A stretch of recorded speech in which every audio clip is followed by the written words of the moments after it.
Hey, welcome back. It's Mass You Should Know, and today we are talking about decimals, rational numbers, bar notation, a whole bunch of new vocabulary I want to throw at you. Here it comes.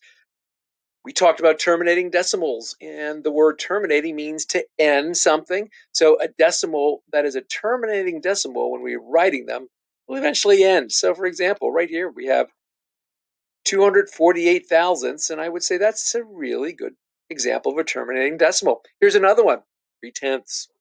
Here's another one, 1600ths. Those are all terminating decimals because they end. Today we found out when you divide fractions, and as everyone listening to this knows that every fraction you ever encounter is simply a division problem. And if you've never heard that before, congratulations, you just learned something new. Occasionally, you'll notice on your calculator, if you put like a number like 1 divided by 3 in, you'll see a whole bunch of threes behind the decimal spot. That means that that decimal is going to go on and on and on forever. So there's a way to write that. By the way, that's called a repeating decimal. Here's one. It looks like that. I'll just put it right over the words so you can see. And the way I would write that would be using a thing called bar notation. And bar notation, we're going to talk a lot about today, is a shortcut to let any mathematician look at that number and say, okay, the repeating decimal in this case is 125. That's the digits that repeat over and over and over again. I see there's a line above it right there.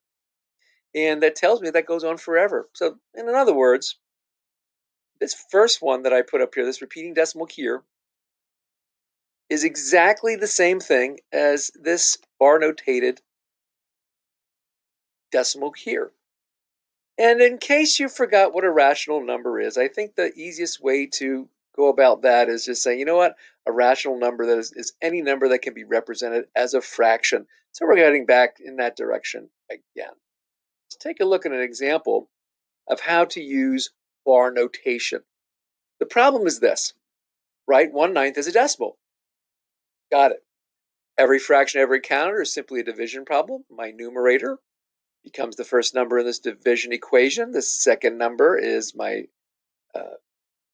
denominator down here. So I put literally in my calculator 1 divided by 9 equals or enter. And it comes out to this, and it goes on and on and on and on forever. So 1, 1, 1, 1, 1, 1, 1, 1, 1, 1. How would I write that using bar notation? Well, right down here, I'm showing all mathematicians that, hey, I know the answer. It's kind of like 1/10, but with a bar notation. That means that this one goes on and on forever. Let's take a look at another one. What if we have a negative fraction, like, say, negative 11/12? Well, while you're calculating what is 11/12 as a decimal, don't worry about the decimal until the end. So let's take a look. I put into my calculator 11 divided by 12, equal button, or enter. And it came out to this, 0.916666666666, and then there was a 7 at the end. And really, some calculators will have that, and some will just have sixes that look like they go on forever. What's happening with your calculator with this 7 at the end is it's trying to round off to make this to make it fit the screen, really. But really, that 7 isn't there, to tell you the truth. It's really going on and on and on, sixes forever. So how do I write that using bar notation? Because this repeating decimal will go on forever. I would do it like I did down here. Now I'm going to insert the negative symbol because it is a negative fraction, if you recall from the beginning. And I got 916 thousandths, but the 6 at the end is the number that repeats. So I put a bar notation above the 6.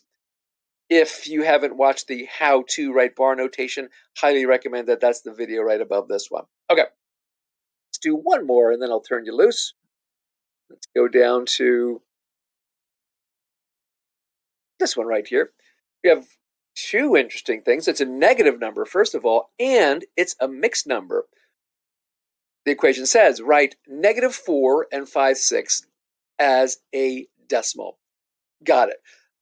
If you recall, last time we were writing decimals, or we were working with rational numbers and changing them into decimals, fractions to decimals, I said at the beginning, just set this whole number aside. We'll insert that in the end. That'll make things easier. So now we're just going to work on changing 5/6 to a decimal. So 5/6 is the division problem, which is really 5 divided by 6. And it comes out to this: 0.8333333333333333333333 infinity. I could say 3 all day. So what I'm going to do is go down, insert the whole number, in this case, the -4. I just worked out what 5/6 is as a decimal. It's 0.83 or 83 hundredths, but I put, you notice this bar notation over the 3. That represents to every mathematician out there that that 3 goes on forever. So there you go. That's how to play with rational numbers. That's how to change fractions to decimals. That's how to represent any number that repeats, better known as a repeating decimal, with bar notation, like right here. Like and subscribe, everybody. Thanks so much for checking in. And that is the math you should know.